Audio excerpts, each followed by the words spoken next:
मनुष्य इस धरती पर रहता है,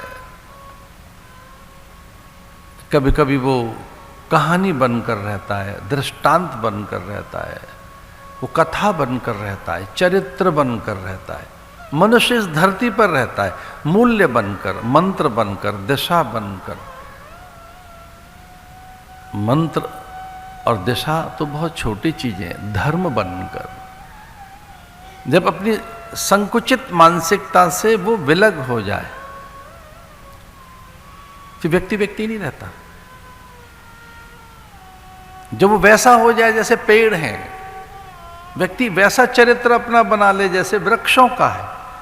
और वृक्षों का चरित्र कैसा है? उनकी गोंद, छाल, छाया, बलकल, हरितिमा, गद्द, सुगंध, मकरंद सबके लिए, उनके प्राणवायु सबके लिए, उनके फल सबके लिए हैं। उन वृक्षों पर लटकती टहनियों में जो फल लदे हैं, उन पर किस तरह से भ्रमर मधुमक्खियां आती हैं, तितलियां कैसे मडराती हैं, उनके पराग कणों को छूने चखने के लिए भ्रमर कैसे झूमने लगते हैं। वो औषधि हैं एक प्रकार से, वही पर्जन्यों को आकर्षित करते हैं, वही समिधा होम बन जाते हैं। वृक्ष बनकर रहो ना। जो वृक्ष बनकर रहे हैं उनकी वो धर्म बन गए। अब वृक्ष में दो प्रकार की लकड़ियां हैं, नहीं लकड़ी तो एक ही प्रकार की है, पर वो दो तरह के काम कर रही हैं। वृक्ष की एक ही प्रकार की लकड़ी, वृक्ष की एक ही प्रकार की लकड़ी उधर की अग्नि का शमन करने के लिए, उधर जठराग्नि को शांत करने के लिए चूल्हे का ईंधन बन रही है। चूल्हे का ईंधन, लकड़ी जल रही है चूल्हे में, भोजन को पका रही है। संस्कृत में कहते हैं रांधना, उसे रांध रही है, उसे रस सिद्ध कर रही है, भोजन को पका रही है, बना रही है, अग्नि जल रही है धीरे धीरे धीरे, और भोजन रंध रहा है, रस संपन्न हो रहा है, भोजन में रस बन रहा है। अन्न में जो लावण्यता है, अन्न में जो पाचकता पौष्टिकता है, अन्न में जो रस है, वो सिद्ध हो रहा है अग्नि के संयोग से। पर अग्नि किसके लिए कार्य कर रही है? भोजन बनाने के लिए।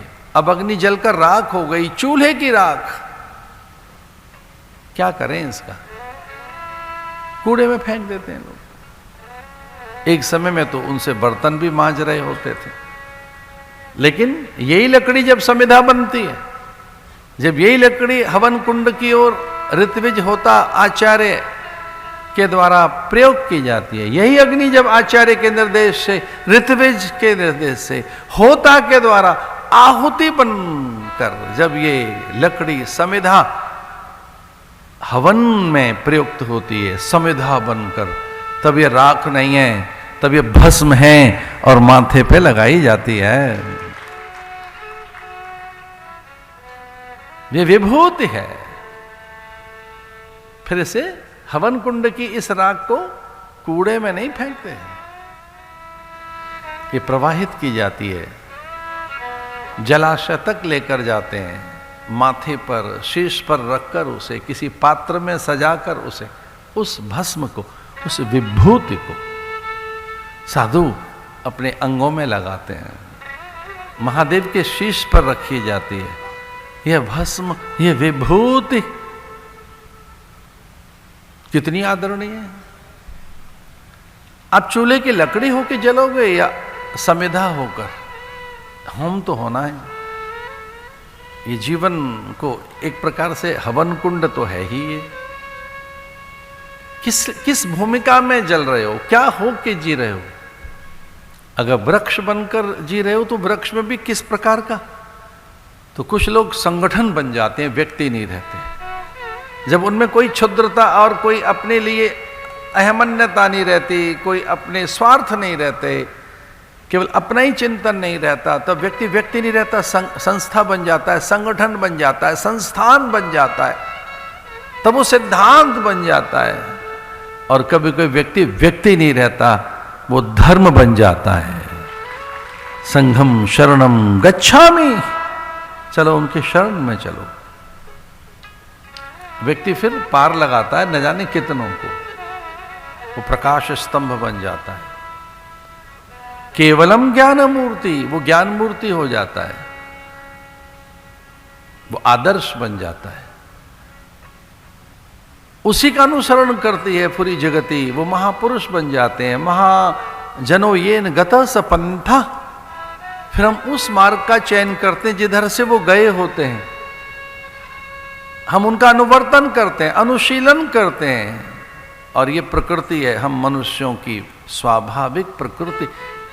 हम मनुष्यों का ये स्वभाव है कि हम एक दूसरे का अनुसरण करते हैं। गतानुगत को लोकः, किसी की अच्छी चीज देखकर हम अनुसरण करते हैं। कभी कभी तो हमें लगता है ऐसी चीजें हमारे पास क्यों नहीं है, ऐसे कर्टेन्स, ऐसे कारपेट्स, ऐसी क्रॉकरी, ऐसी ज्वेलरी, इस तरह का घर, ऐसा वाहन, भवन, इस प्रकार के वस्त्र आभूषण हमारे पास क्यों नहीं है, हमारे पास भी हो।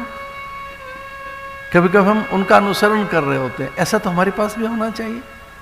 ये क्रॉकरी हमारे यहाँ क्यों नहीं, ऐसे कर्टेन्स हमारे यहाँ क्यों नहीं, ये कारपेट्स हमारे यहाँ क्यों नहीं, ज्वेलरी इस तरह की, इस तरह से हम क्यों नहीं है। और अगर इस दिशा में नकल करने लग गए, सच मानिए अंधा कुआं है, भरते रहो भरते रहो। कितनी नकल करोगे उनकी। महाजनो येन गतः स पंथः,